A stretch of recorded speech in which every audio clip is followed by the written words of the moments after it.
how important do you think is representation in Tamil cinema, representation of the weaker section? Say, for example, J. Sethupathi did a fantastic job as Shilpa and Super Deluxe, but still a lot of Twitterati felt that it should have been done by an actual transgender.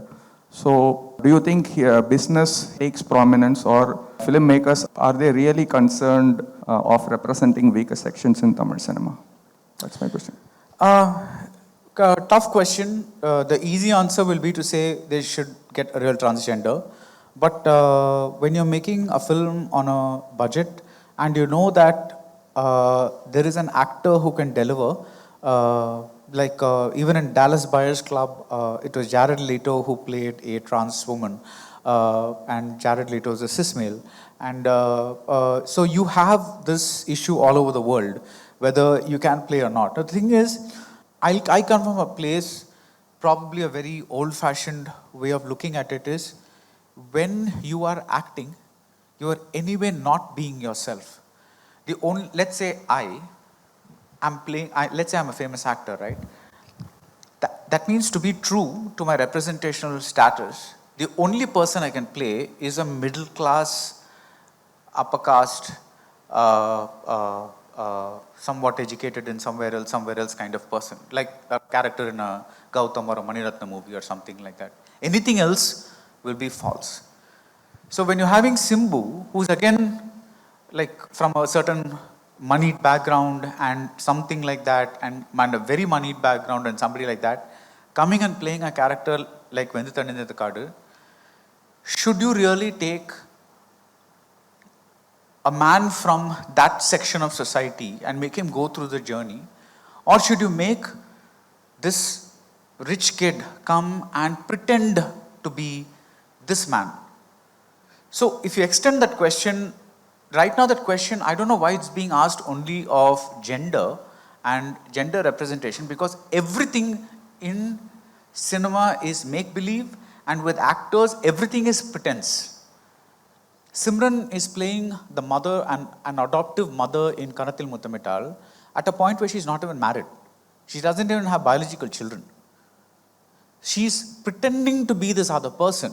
So how far are we going to take this logic if we say that certain people can, only people who belong to a particular community or section of society can play certain roles? Now, I'm not saying this is the right answer. I'm just saying this is my way of looking at it. So for me, I wish there was a wider pool of actors, that we were more accepting of trans actors, because it's not enough to cast a trans person. That person has to be a trans actor. They have to be able to play that role. To play that tunnel scene with Mishkin, where Shilpa admits what she did, where the Vijay Sethupathi character admits what she did in Mumbai in order to be able to afford her surgery, that takes serious acting.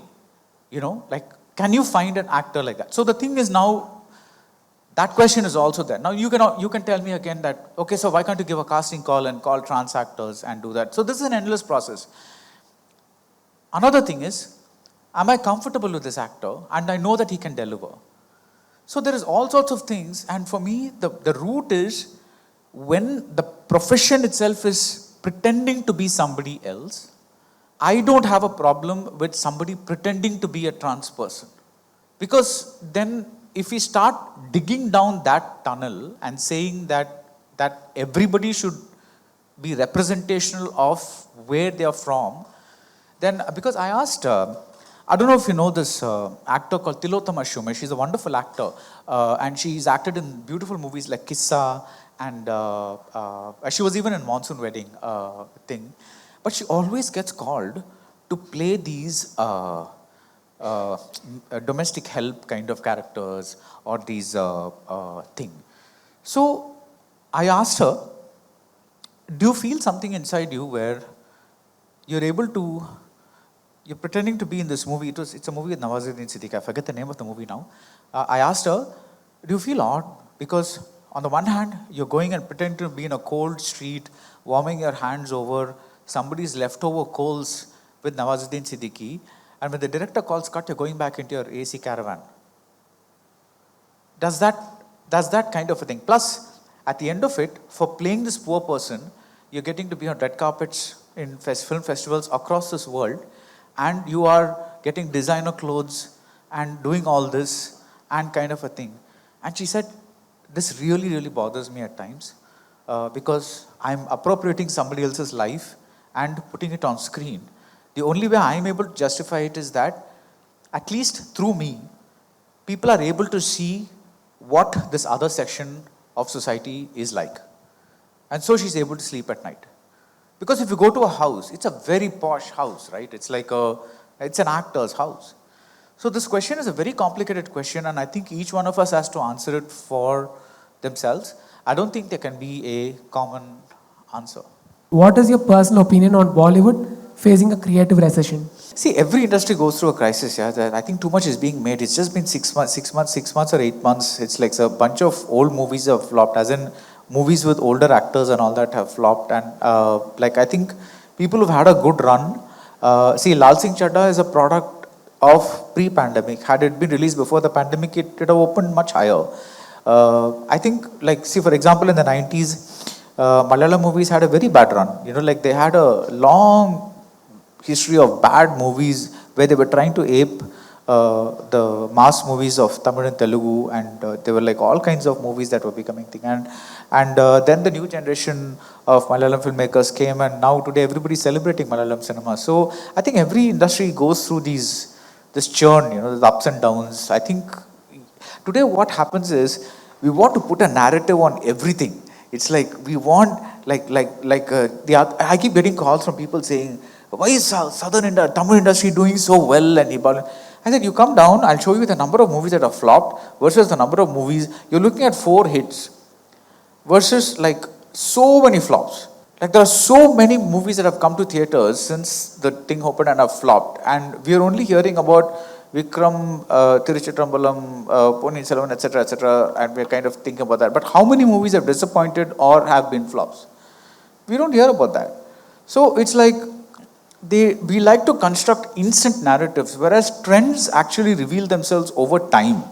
See, for example, if you look at a great phase in Hollywood, which was the 1970s, it didn't happen with just one movie. It happened because an entire generation of 50s born filmmakers went and saw French New Wave films in the 60s and all these foreign films like Rashomon and Kurosawa and all that. And they went away from the American studio model of filmmaking and incorporated all these new techniques into their films, which is why we got Hal Ashby and Coppola and Spielberg and Scorsese and all these people, doing that kind of, Robert Altman doing that kind of films. Now, this didn't happen overnight. It happened over a period of time. So now everything, because they want to write a news story, they actually call you and say, Kantara is a big hit, is Bollywood dead? What a connection. It's this movie is a hit, so Bollywood is dead. I don't know. It's half the time I have to say no to these interviews because the logic is so lopsided, and they want to make instant decisions. So I don't think, I think every industry goes through these things, and I would say that Tamil industry is facing an equal crisis because the salary that's going to heroes, it's not come down after the pandemic. And this is a time when so many movies are flopping at theaters and distributors are not giving minimum guarantees anymore. Most movies are being picked up on a commission basis, which means that the distributor says, I will take your movie for free. Whatever I would get through the theaters, I will take X% and give you the rest of it. Which means that if the movie makes 1 rupee, the distributor takes 30 paisa and gives you 70 paisa.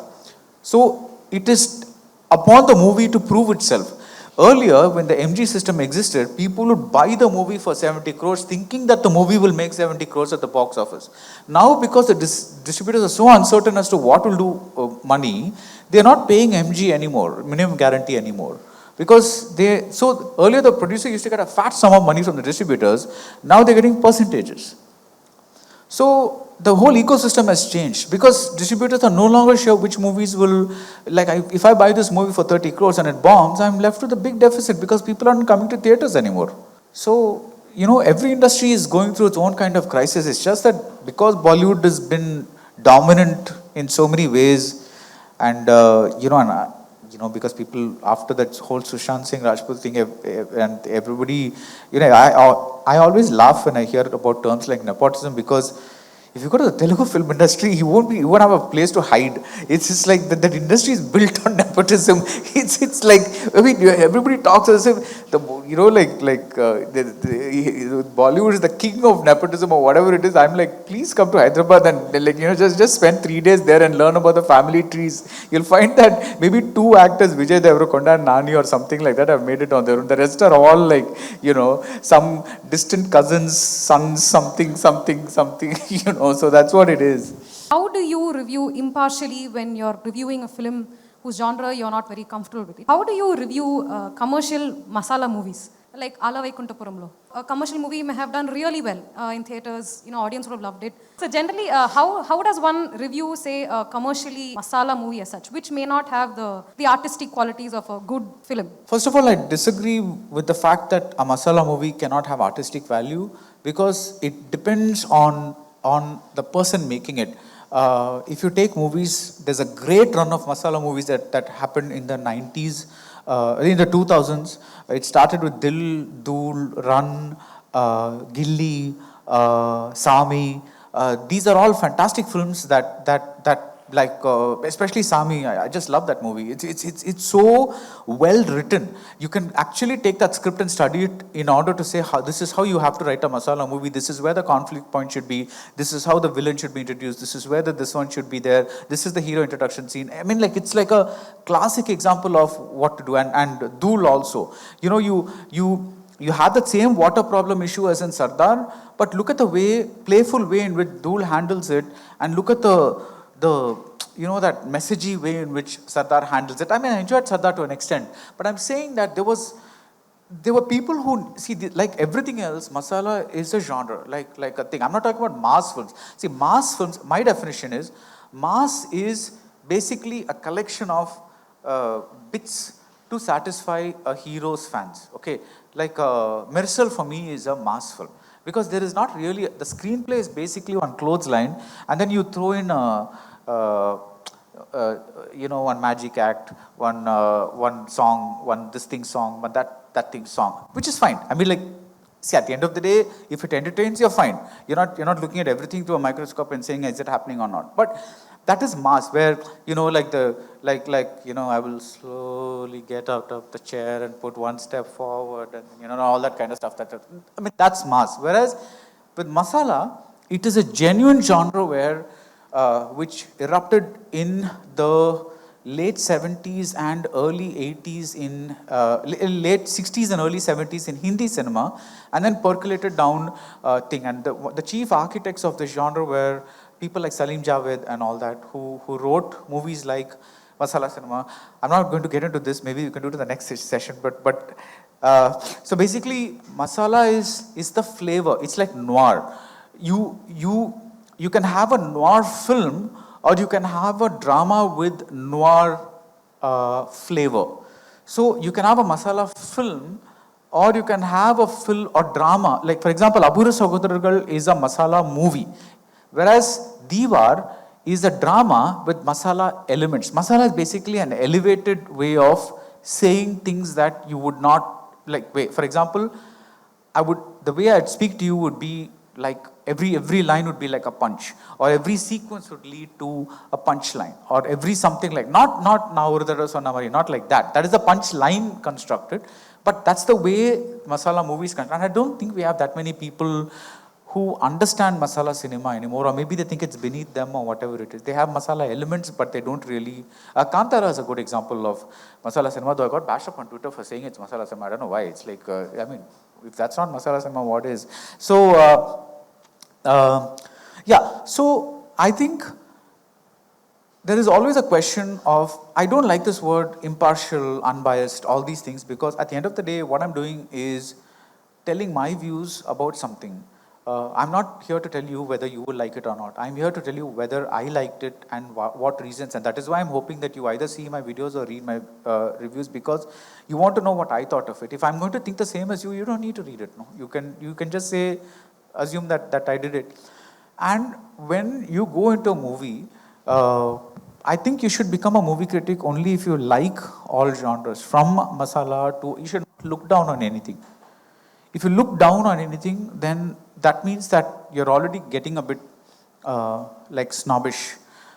Just like, I think if you're a literary critic, all the so-called new English authors who are writing for Indian English people, you should be able to engage with them at that value and say this is working or not working. So I would say that I don't do any, like, I treat every movie the same way. I go in, give 10 minutes for the movie to tell me I'm going to be the sort of movie. I adjust that tuner in my brain, get into that zone, and then evaluate that movie on that level. So, for me, Raiders of the Lost Ark is one hell of a masala movie, and also it's an amazing script because everything is heightened in it, and everything is one set piece after another, and it's done so well. Whereas today, you don't find that sensibility anymore, even in Hollywood to an extent, because it's like almost that they've lost the joy. Because I think most of all, you should have that joy in making a masala movie, a commercial movie. And commercial is not a bad word. Like Tiruchitrambalam is an example of a great film which had a very good script and which kind of did well. And I think I really, really like that movie because of this one reason. Because it is actually, if you strip the movie of its muscle and see its skeleton, it's actually a very gloomy movie. It's about a person who lost his mother and blames his father for that loss, and so he has stopped talking to his father, and the grandfather has to be the mediator between the father and the son, and this son wants to hurt the father so much that he has refused to go to college. He's stuck with a dead-end job, and like he's refusing to do things, and he's unlucky in love, he's unlucky in life. Look at that. I mean, but the movie makes you feel good. That's really good writing. The movie doesn't, you could make a real tragedy out of this movie, But that movie, at the end of the day, people watch it like they're watching a comedy. But I always say, this is not a rom-com. This is not at all a rom-com. This is a very serious drama that's disguised as the feel is like that of a light movie. So it's not easy writing a commercial movie. I hope I answered your question. Is Vikram a reflection of Lokesh Kanagaraj's caliber or fanboyism? If fanboyism, why did Beast fail despite Nelson's caliber and admiration towards Vijay Thalapathy? If caliber, was the script better or direction better? This is not being recorded, right? It is. It's like I can be honest, right? Like I mean, it's not going to go out on YouTube tomorrow, right? And being cut into small clips and then said, look what BR said. No, that won't happen, right? So okay, cool. See, I really think what happened with the Beast was that with big films sometimes it's a vicious cycle which people can't get out of. They are young directors or not so young directors, but young in terms of cinematic age. They made 1 or 2 films. Suddenly somebody comes and says, I have Vijay's dates. And so then what happens is your time for scripting becomes drastically lowered because, I have to not only do my script, but also pre-production work before Vijay's first day starts or Ajit's first day starts and whatever it is. So it is mainly a scripting problem that leads to all this. Whereas even with Lokesh, when you look at Master, he told me that he's sick of this, like trying to write because the actors' dates are available. Because like in hindsight, he felt that whole college portions and all could have been condensed a lot, and he could have had more focus on like the part from where Vijay enters that orphanage and then the movie starts. Till then there's so much filler, and you're like what is? I mean, it's just, yeah, for his fans there is celebration, there's a song, there is this, there is that, which is all necessary, but it went on for too long. And so, like, this is what typically happens. So, instead of having a story and then going to a star, they have a star and then dates, and then they call the hot young director, oh, you made Kolama Kokila, that's a big hit, or you made a Doctor, that's a bigger hit, so, like, do something for Vijay. We have his dates from X to X. And obviously, for many directors, this is a huge temptation because this Vijay film will give them a reach that, or Ajit film will, or Rajini film, or whatever it is, will give them the kind of reach that like the other films won't give. So they get into this process and everything gets compromised because the script gets compromised. And yeah, that's really the thing. It's more than the voice. It's actually the time that they get, because there are very few places in Beast where you can kind of sense a Nelson kind of humor, but that's too few. And I get the feeling that he wasn't able to complete a script to satisfaction for that film. When it comes to these new wave of directors who direct these heroes having star image, how original they can be when it comes to the writing part? And do you think would it be effective collaborating with writers, or do the heroes really interfere with the writing part? See, I think if you have a strong story, and today I think heroes have begun to realize that audience is not going to take any crap. Okay, because there was a time when, probably even before satellite, that every hero's movie would run for at least a couple of weekends, like 10 days would be how much. If you have a big hero, you're guaranteed of 10 days collections. But after social media, the first day, first show, midway through, sometimes 10 minutes into the movie, the dreaded word makes its appearance. Mokka. That is just like, that's it. Then your like months of toil, everything goes down the drain because that then becomes trending, and it's like, then Mokka becomes Sura Mokka. Then that Sura Mokka, they find ways to amplify it. And for that matter, like, and the two, when that word gets around, you're screwed. You're really screwed, because like, this is what happened for Prince. They had their 5 a.m. show. Sardar had 8 a.m. shows. By the time Sardar came, you're pretty much, the word of mouth had come out for Prince. And people were, like it had gone. So you're living in that kind of world right now. So heroes have also become aware that they are part of a movie. They can't just play up their image alone. So for me, one of the most crucial, one of the reasons Master worked so well for me was Vijay was playing an alcoholic, which is something that big heroes don't do, right? Because they had such repositories of virtue and this and that and all that. And the second thing, and the most important thing that Lokesh did, was have Vijay indirectly be responsible for the killing of those 2 children. That just blew me away, that the fact that Vijay agreed to that plot point. Because Vijay not been drunk, he would have listened to the children, and kind of directly gone and fought to those people. But because he was drunk, he didn't do this. Because of him, therefore, those 2 children died. And that's the rage he's taking into that's masala.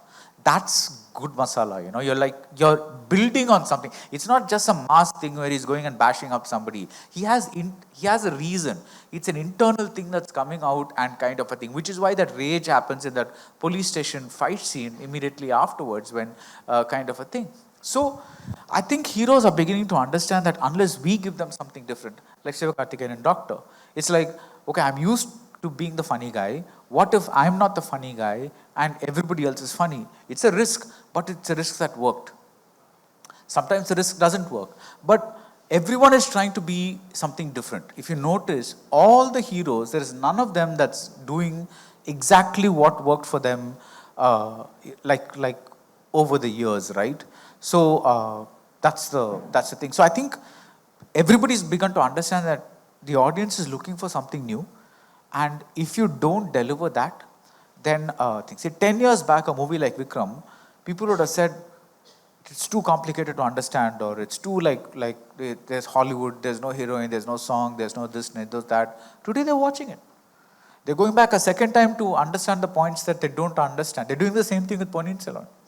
So they're willing to take, like heroes are willing to put themselves in projects that are not necessarily surefire hits, but at least carry the promise of something that is new to the audience.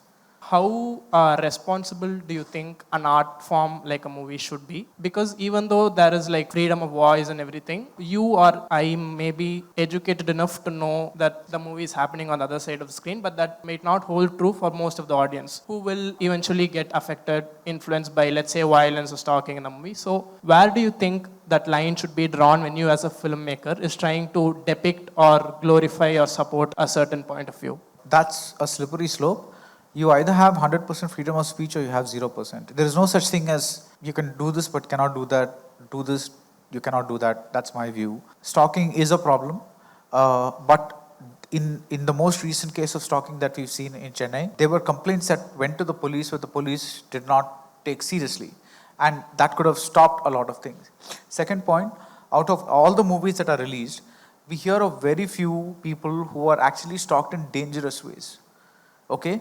Now, stalking again is a very broad subject. Yes, no means no, but for most of us, when we fall in love, there are certain ways in which how do you express interest, right? By either going after them and trying to talk to them or like kind of a thing. It's not like, like you put up a question where it said, I like you, do you like me? Yes, no. You can't do that. You have to kind of a thing.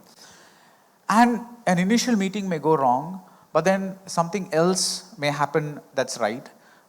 It may take time, and then this other person may realize that she likes you or he likes you after all. So this process of courtship is an extraordinarily complex human thing.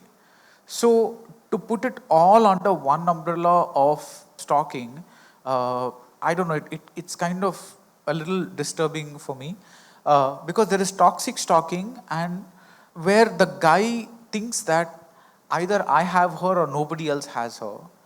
And there is what I call benign stalking, which some of you may not agree with that term, where the guy or the girl is simply trying to get the attention of this other person. And if the answer is no, they'll probably go to the room and cry and then move on or whatever it is. So there are both kinds, to lump everything into one bad thing, and it's dangerous. Because at the end of the day, movies are fiction. And I think if people do not take away good things from movies, and I'm certainly saying that they do not, then it's the 1 in 5,000, 10,000, 100,000 people who are supposedly taking away the bad influences from movies. That's because of their own mental makeup, not because of the movies. Because all the other people sitting in the theater are not taking away that message. It's not like everybody went and saw Remo and Chennai turned into a nation of stalkers or something like that. It's just like it's not that. The movie, seriously problematic film. I mean, I don't deny that at all. But I'm talking about what I'm talking about is, should a movie like that be made? That freedom should be there, because you're still talking about a piece of fiction, right? I still do not understand why so much, real life issues like domestic abuse or whatever it is, they have a right to exist on screen, because we do witness toxic behaviors in real life. Why can't they exist on screen, right? Around our house, in our house sometimes maybe, we witness so many toxic behaviors. Like a lot of us who have, we might have witnessed people from older generations still expecting their wives to make them coffee in the morning or whatever it is. However, the wife may be ailing or whatever it is, she may not be well, but she'll have to get up at some 4 or 4:30 or something like that, make a cup of coffee. For me, that's very toxic behavior. Make your own fucking cup of coffee. Yeah? It's it's boiled milk and this one, It's but I have seen great aunts of mine, wake up early, they might have some arthritis or something like that. Just because by the time the grand uncle wakes up, there's a cup of coffee ready or something like that. It's like an ingrained thing. For me, those things are also toxic. And those things should also be shown on screen, because it's not like this is the only thing that is toxic. See, we are all very, very imperfect people. And I think those imperfections are what make us human. And if you don't see them on screen, if everybody, which is why the Ramayana is so boring and the Mahabharata is so interesting. Because Ramayana is like, Dad, you want me to go to the forest for 14 years? Sure, off. That's just I'm like, hello, you have an argument. It's just say something. It's oh, okay, yes, thank you. That's like, what is this? I'm like, that's, you put that on screen, it's the deadliest thing of, it'll kill all drama. But if imagine Dasharatha and Rama really having an argument about, this is so unfair, I don't, like having a full-fledged, full-on fight, verbal fight or whatever it is, then the scene becomes more interesting. But that might also involve some things. Now, because we like to think of ourselves as so pure, and oh my God, all those unwashed masses are going to look at this behavior and immediately go and do that. I think that is a fucking condescending way to look at life.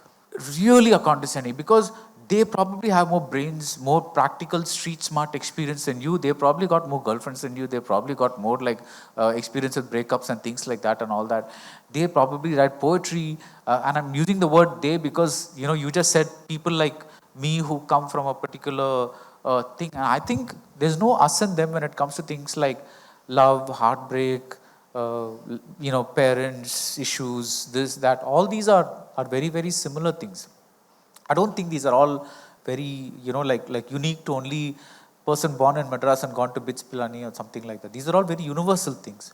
So if somebody takes one behavior from a movie and follows it through, you have to say, why did that one person do that? And why didn't all the other people who saw that movie do that? So I don't think movies have a social responsibility, okay? Because once you go down that road, it's a very, very slippery slope. Since you're talking about toxic behavior in men, there's this idea that a lot of people have gotten a lot of exposure to this awakening of this generation. So there's this idea that men don't have a lot of models to live by.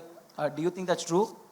If a generation of young men grew up seeing one thing in movies, homes, everywhere, and then there is a shift towards, what's considered right now and what's genuinely right now.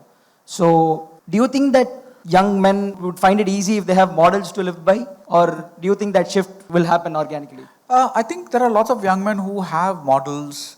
I'm not talking that every family is filled with toxic people. Yeah. I'm saying every family has toxic people, but there will also be good people in that family who don't have toxic behaviors. Yeah.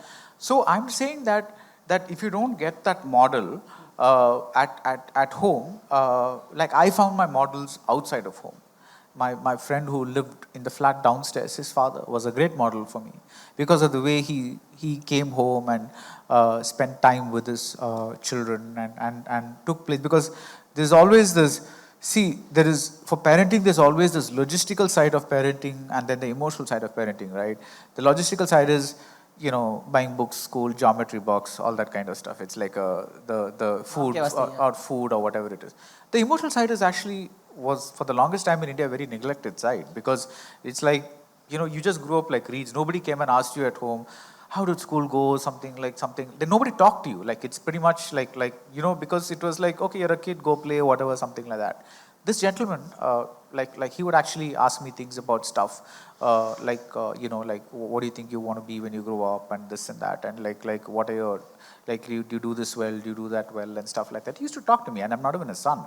So everybody I think has people like that around them, it could be a school teacher, it could be somebody else, it could be people like that. And I think those behaviors, you kind of realize. But that also requires the willingness to realize. Because there are a lot of people very happy being the dicks they are. And they don't even know that they're that kind of people, right? So lots of people very happy being those kinds of people simply because they'll be just reading the newspaper, they'll expect the wife to come and make coffee. So there's still that huge population there that expects that and wants that. But luckily today, more and more women are coming out of relationships like that, or rebelling against relationships like that, because they're seeing a lot of people who are kind of a thing. Because if you look at the Tamil Nadu divorce statistics, they've just risen like crazy, and people are just not willing to put up with a lot of things anymore. I'm not I'm not getting into the details, but so I'm saying that the very fact that you ask this question shows me that you are thinking about this as a problem and how kind of a thing. Whereas to a lot of people, This is just a behavior they imbibed from their father, who imbibed it from his father. And they don't know it's wrong. And they don't know it's wrong. Yeah. So they don't even know that this is a problem.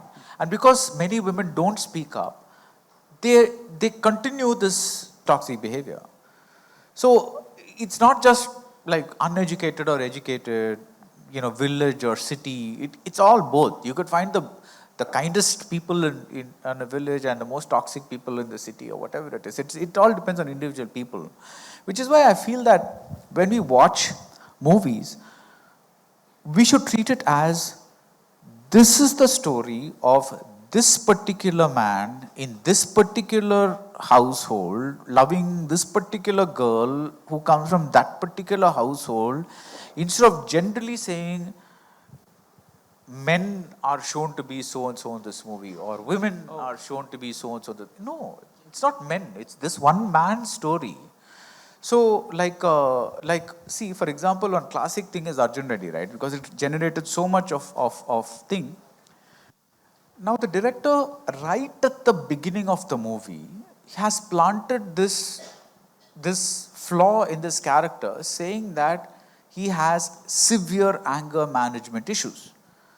Now, after that, if you're going to go and write reams of essays about how he slapped his girlfriend, how does that make any sense? Because the movie itself knows that it's not right. The movie is showing that he's punished for it because he slowly loses his narcissism and he's able to make the right decision when he loses his doctor's license, and he voluntarily gives it up by speaking the truth when his father is willing to cover up for him. And then he gets on the journey, and only then does he become deserving of getting the girl again. And only after he says that, I don't care whose baby it is, it's still mine.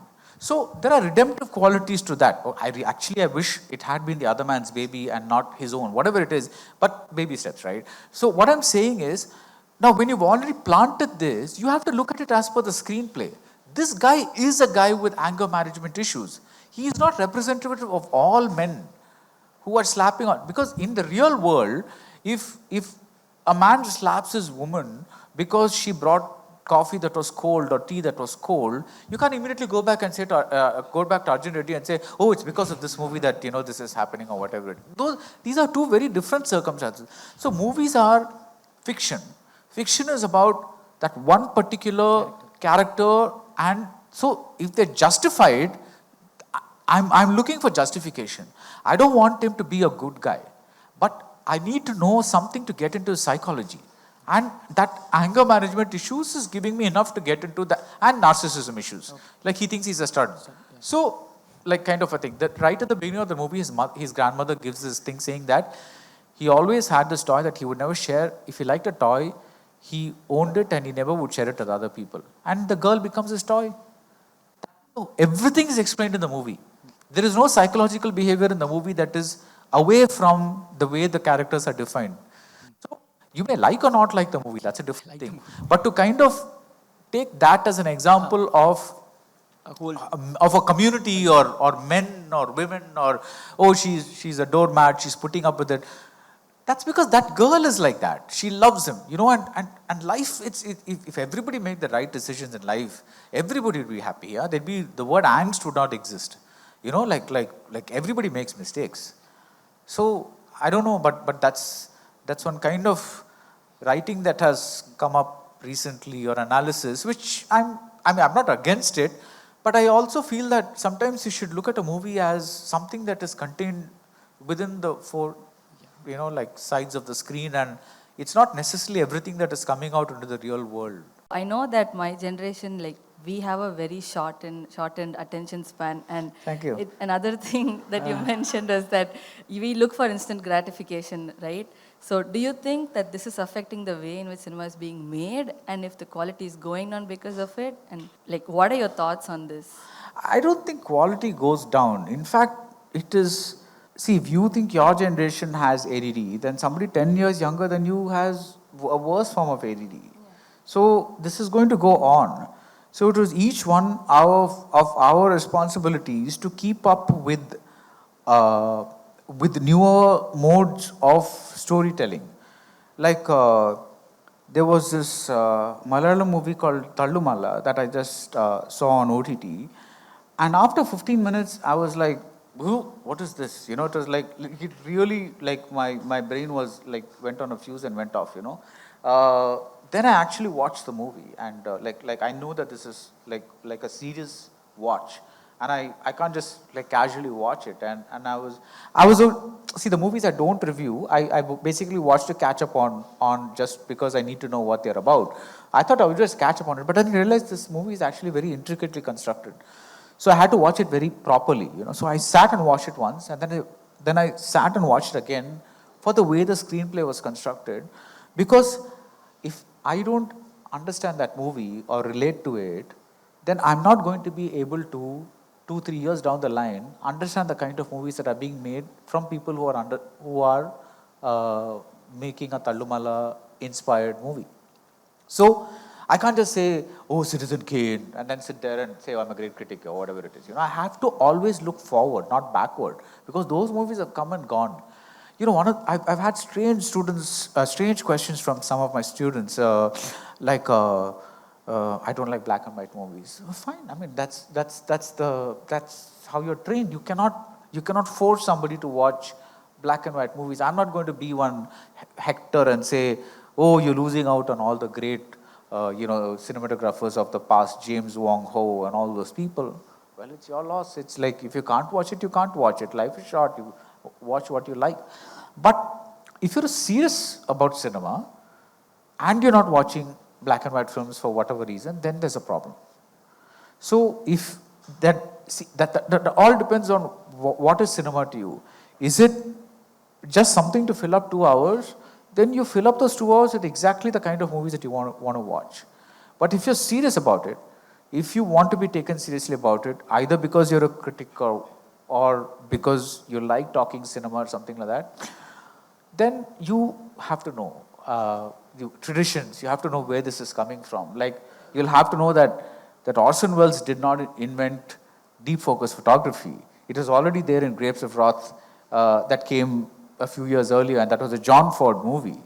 So you like these things, just people just pluck out of air and put on the internet, and then that becomes the truth. It's almost like a WhatsApp forward. You have to know what is the relation of how the history has gone and things like that. Because if you look at the minute I saw certain films, you can see that the reference has been this film, or this director. You can make that out. So that tradition is what keeps things going. And I'm saying that when you are saying attention deficit cinema, it's not that everybody's using smartphones these days. Okay, True, yeah. So everybody's like the attention deficit is not just you. My brain is being rewired as well as we speak. Like I'm getting more and more impatient. Reading books at one at a time. So I have to take more books and read less pages from each book, because instead of reading 30 pages from one book, I read 10 pages from 3 books. It's like that, because more than that, I'm not able to get into that thing. I would never do this, have done this 5-10 years ago, but I have to do that. Now it's like you have to be aware of this, but you have to be doubly aware that when the Tallumala comes along or some other movie comes along that is now really playing with structure, you have to be on top of it if you want to be in this business. Because if you just say, "Oh, so stupid, so confusing, so gimmicky," or whatever it is, in the old days, they used to write such whatever clear screenplays, this, that, and all that. Sorry, boss, we're not in the old days anymore. So as a consumer, I get your point of view, but as a filmmaker, do you think the trend is changing, or you don't think the trends are changing? I think trends are changing. I think Tallumala is our first TikTok kind of movie, because it's conceived as so simple and so brilliant. Basically, the movie is about either how fights cause events or how events cause fights. Imagine making a movie out of this. The screenplay is mind-blowing. It's utterly mind-blowing. That's why I said, I saw the movie once to just see it, and then second one to study it, because I was like, okay, so this loops back to this loops back to that. Oh, so this is planted here and then it pays off there. It's brilliant. It's one of the most exciting screenplays that I've seen, whatever you want to call it. Yeah. So I think movies are going to change. I mean, the change will come in the form of newer filmmakers like these who are playing, and it's one of the year's biggest hits in Malayalam. It did some 70 crores or something like that. Okay. So which means the audience is responding to it.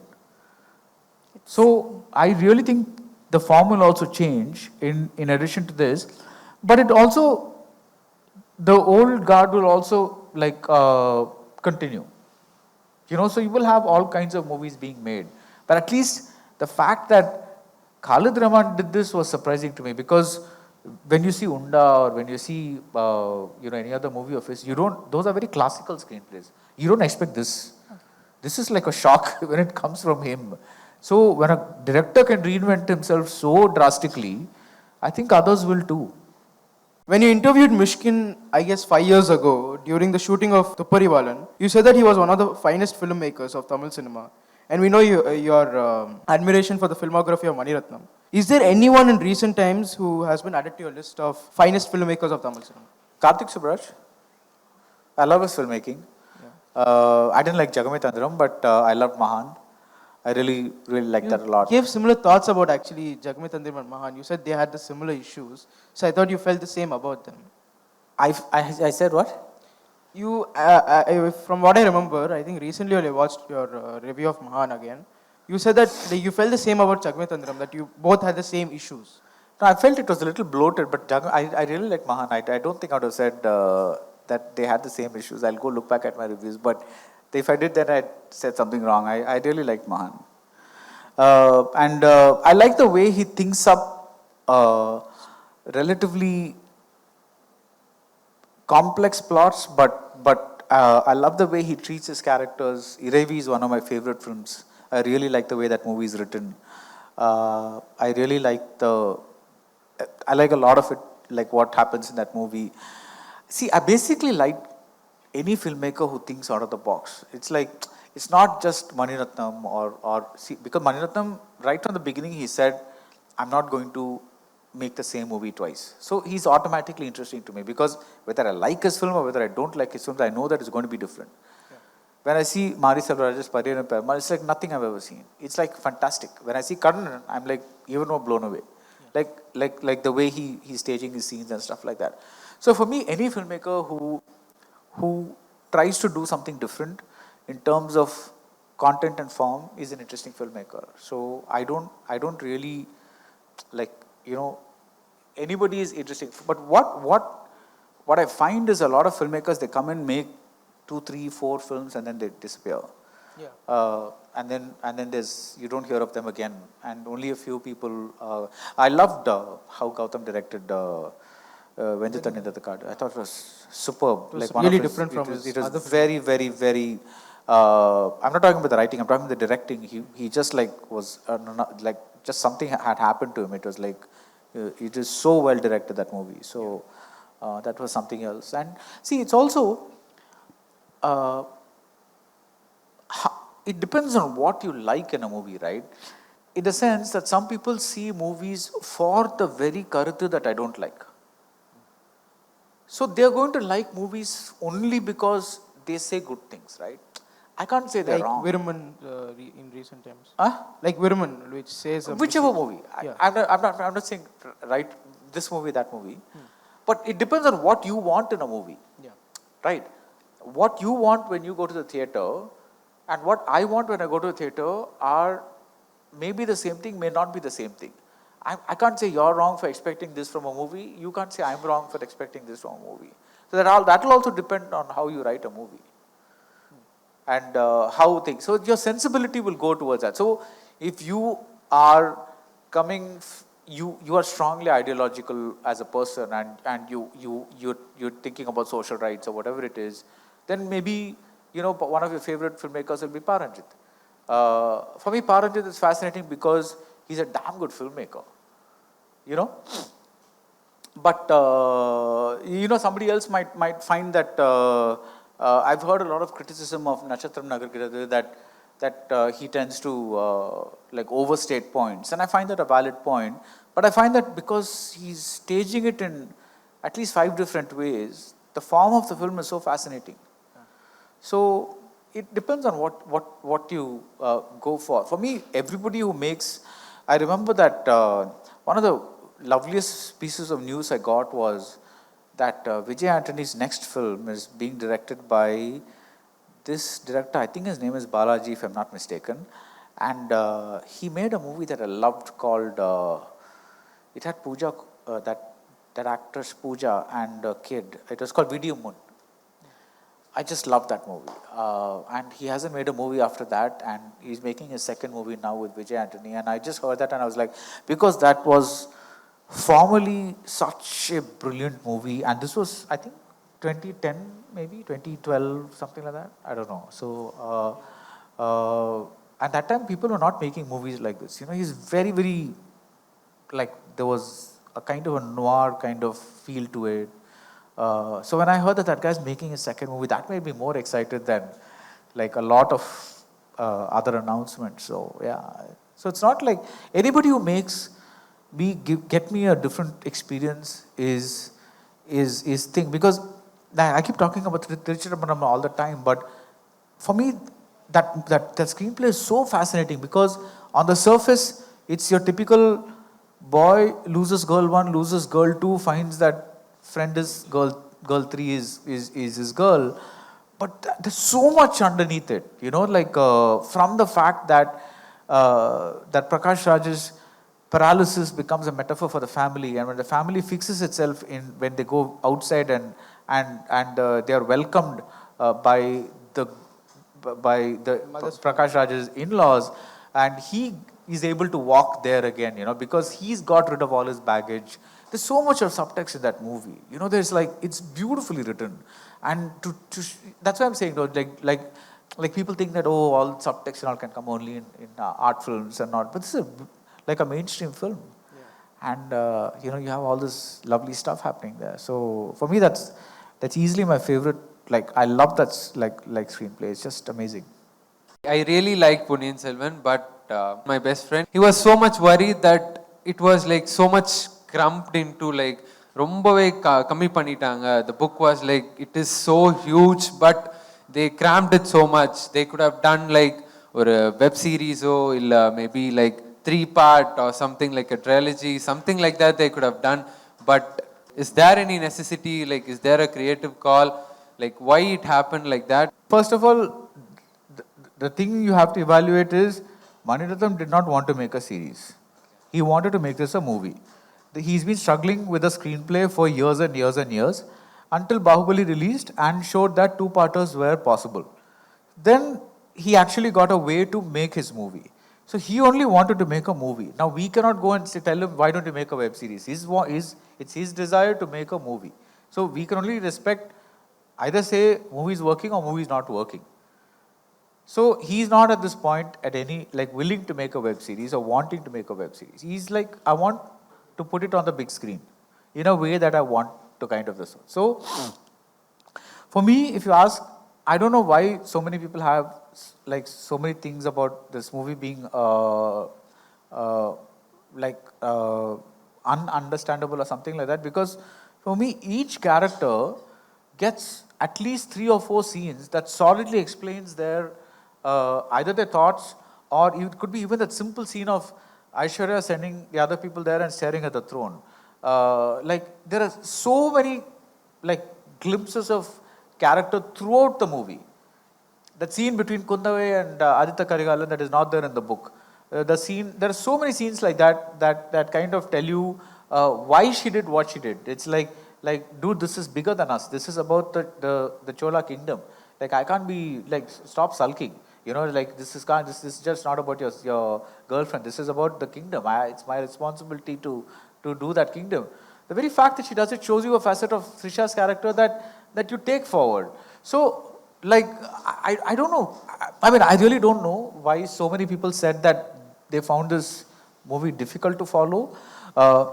One guess is probably because they're being used to a certain, like if it's a complicated story, then supposing Kamal's opening narration had said, ஒரு காலத்தில் சுந்தர சோழர் என்ற ஒரு ராஜா இருந்தார், அவருக்கு மூன்று பிள்ளைகள், like something like that, you know, like you really get into a family tree, and you know, then slowly you say, you know, now we see this, now we see that. But what does he do? He plunges you right into the action.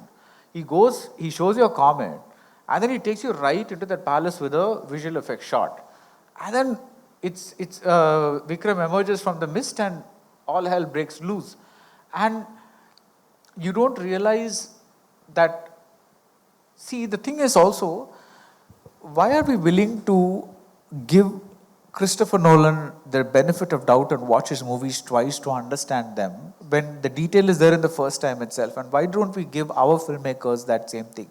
For example, the first time that Vikram circles that guy, that Rashtrakuta king, and says, I'm not going to kill another weaponless man, இன்னொரு நிராயுத பாணியை கொல்ல மாட்டேன், kind of a thing. Even if you haven't read the book, right? That line should immediately resonate with you when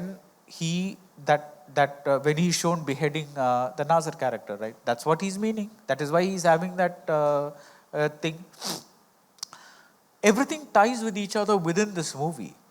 It ends with I don't know whether it is a cliffhanger or underwater hanger or what it is, but it ends with a hanger, whatever you want to call it. I don't know what is so ununderstandable about the screenplay, because is it because we don't pay attention?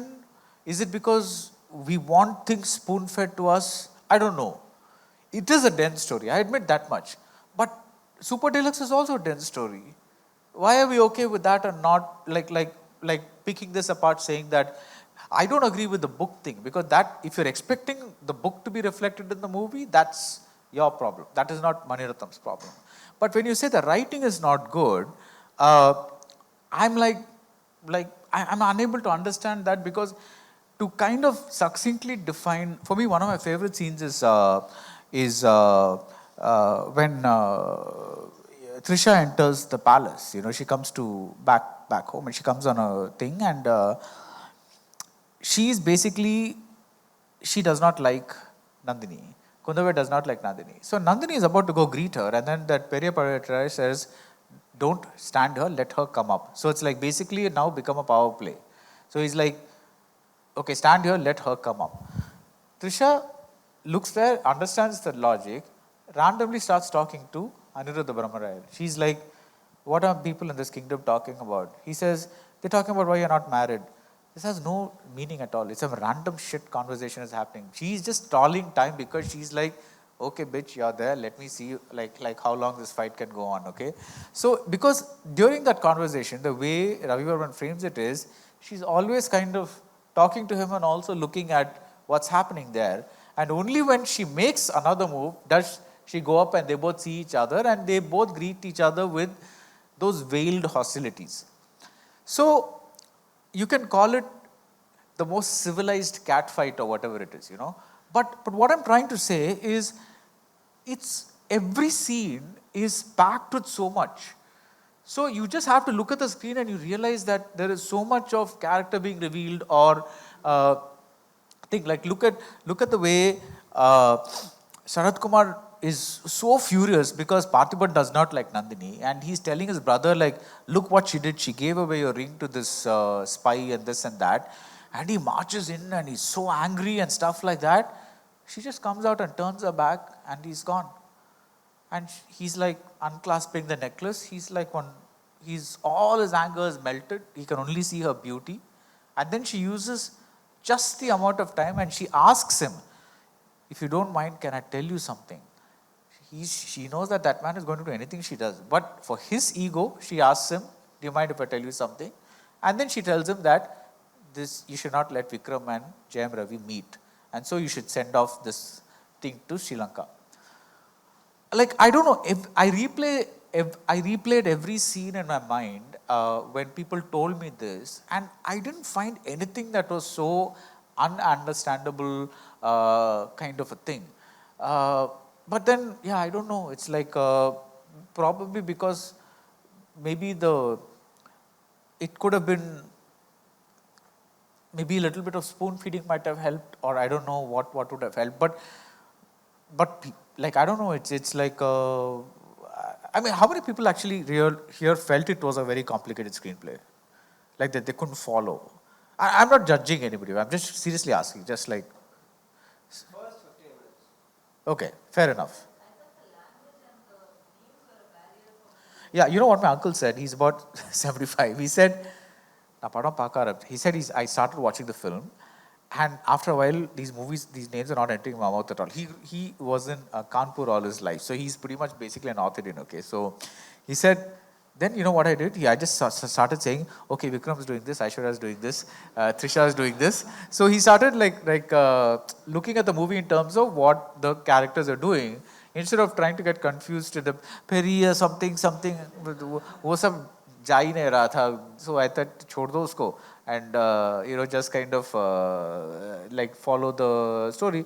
But my aunt, his wife, she was brought up here, so she knows the whole thing, and she was able to kind of follow the whole thing. So this is the man who doesn't even know what Ponnichiran is. He's now reading it because he wants to know what the thing is all about. But he never read it, and he's 75, and he was able to follow it just by kind of thing. I don't know whether people got confused because of the names or whatever it is, or like you say, takes a little bit of time to get into this particular rhythm of storytelling or what. But also, if you've seen movies like Ravanan, you know that Maniratnam and Shekhar Prasad have been experimenting with ways of telling stories in not necessarily linear ways. So that could also be something. So you don't know.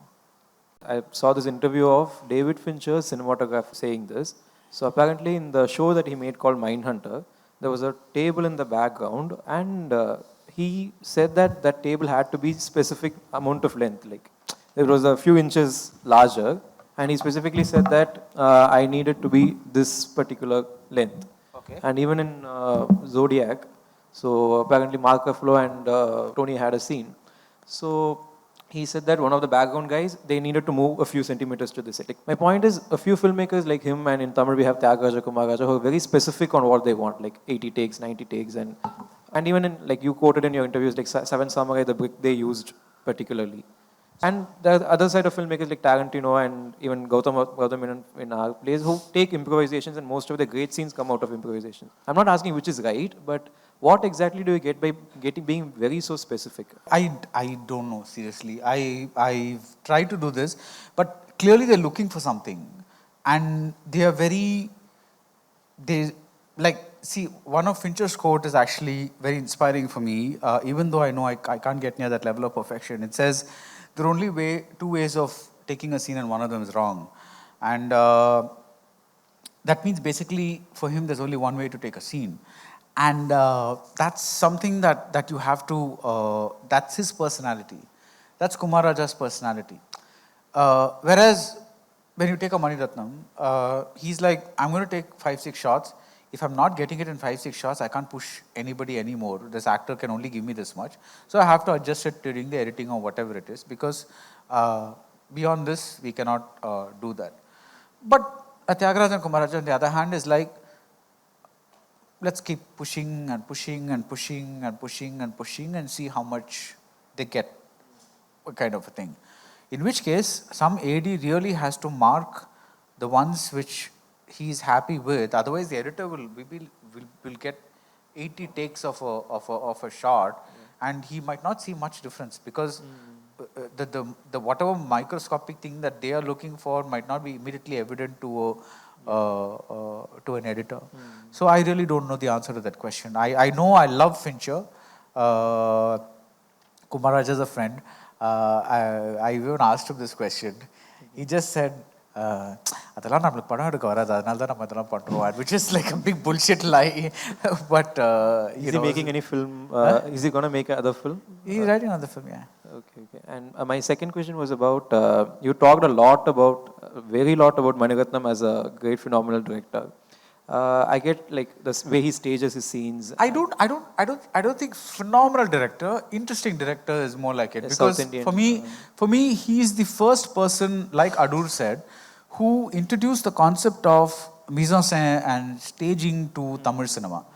Before that, you did have interesting directors who did things like if you look at Sridhar in that Sonada Nidana song in Nenjilo Ralayam, he'll take the camera onto the hospital bed. Little things like that and all that they used to do.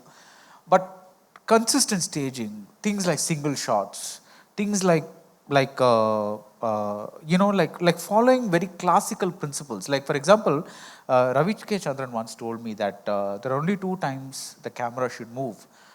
Because I was like telling him, why are people moving the camera so much these days? It's like suddenly there'll be this 360-degree move that's happening over and over and over and over. Like, what is happening? I mean, why does the scene need this much of like chaos in it? Because these 2 people are sitting across each other. Why is there so much chaos? Then he said, I don't know, because see, classically there are only 2 reasons the camera should move. One is if the character is moving, or if his thoughts are moving. If you look at Ponniyin Selvan, that's exactly the way he's used the camera. That scene where the Ravi Varman's camera moves around Vikram and he's recalling that Nandini incident, his thoughts are moving. Just before that Chora Chora song. So these are very classical ways, and I'm fascinated by classical cinema. John Ford, all those guys. I mean, I love those guys because they approach cinema like, you look at Carter Holiday and you look at David Lean's films, you'll find so many similarities because the blocking, the way shots are set up, the way he uses nature, the way the thing is like a thing. So for me, I think the thrill of discovering a filmmaker like this in Tamil cinema was so huge. It's like, I don't have to go to Hollywood to see this anymore. You know, I can actually see this. And I'm not talking about grandeur. I'm talking about simple things like almost invisible one takes and things like that, you know. Like if you see there's this documentary, not documentary, like little video called the Spielberg Warner on YouTube. It's about how very, very invisibly he takes his long single take shots, as opposed to Scorsese, who's very flashy. The minute that Goodfella Steadicam take happens, you know the camera is following, right? Spielberg, on the other hand, is more like if they notice, that's good. If they don't notice, that's not good. That's very similar to that Carter shot where Karthi barges into Aditi's and her parents eating into that place, and everybody else is sitting, and he kind of monopolizes that situation. And that single take happens, and it's almost, the first time I saw the movie, I didn't realize it was a single take. It's like, it's so, I think that those classical principles apply, they resonate with my own understanding of cinema and my own liking and sensibilities.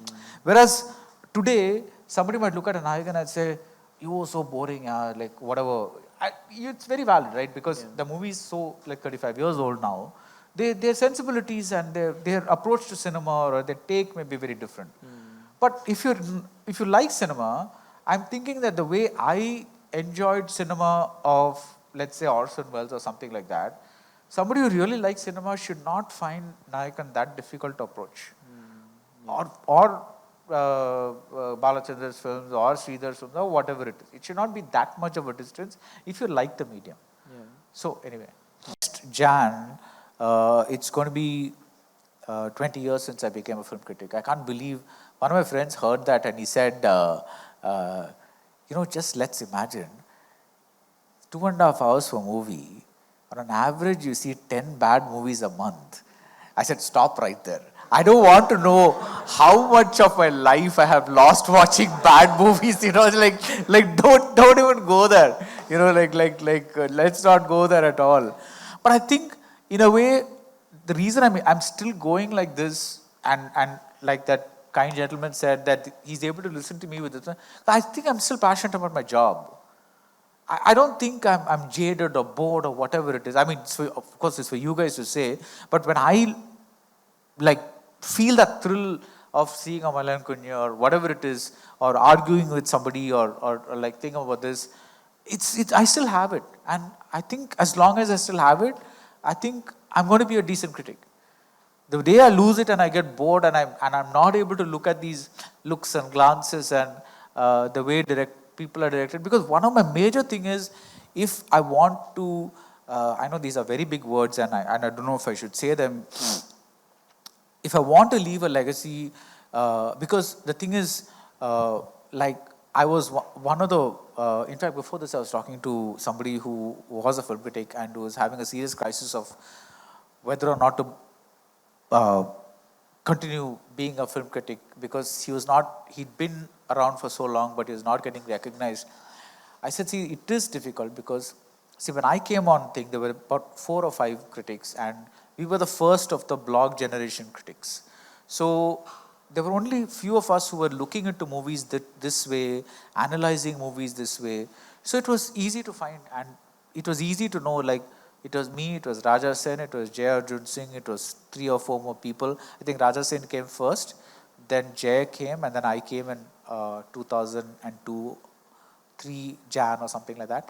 So we were all like just very, very close to each other. We were the first generation of, we started using blogs or the internet to publish our critics. That is, the previous generation was television critics, and before that there were the print critics, and then we were the blog generation critics.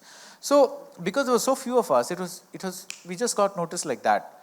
It's not like I planned anything. But today it's very difficult to get noticed because you have to have a quirk, a USP. There are some channels that use, or some reviewers that use like sarcasm, or like they try to Prashant has a style, Blue Satta has a style, somebody else has a style. But then you should also understand that Prashant is one of the earliest adopters of the medium. He came into video like he's probably the first of, just like we were the first blog generation critics, he's probably one of the first video generation of critics. That's why he's got the following that he's got. So you have these things gone, and now because the medium has exploded like anything, you have critics just springing out of the woodwork. And you have everybody telling almost everything. And one of the saddest things that I feel when I see other interviews is that even when they get really good directors, all they can ask is, how was it shooting during Corona time? I mean, fuck you, yeah. It's like that's the question you want to ask. Like, there were masks. Like, get on with it. Ask something relevant to the film, no? Like that's so sad that they get directors and that is the question that they think is worth asking rather than something else. It's like, how did you shoot during Corona? Obviously by testing. So yeah, we use injections every day. There were 2,600 nurses. They would you want that's really going to interest your audience? And I'm I've done my share of bad interviews as well. You can't always have good interviews. But what I'm trying to say is that if there's something that I'd like to leave behind, it's like, as somebody there said, it's this interest in the process. That's my biggest passion about how movies are made. How are these movies made? And I think that if people start to like imbibe and say, how do you look at a film? Why should it? So that's why I don't just like Maniratnam, but I am inspired by him, because if at his age he can keep pushing like this and show that Trisha Nandini scene like that without a thing, and trust that the audience is going to get it. Whether the audience gets it or not, he's like, I'm not going to belittle their intelligence.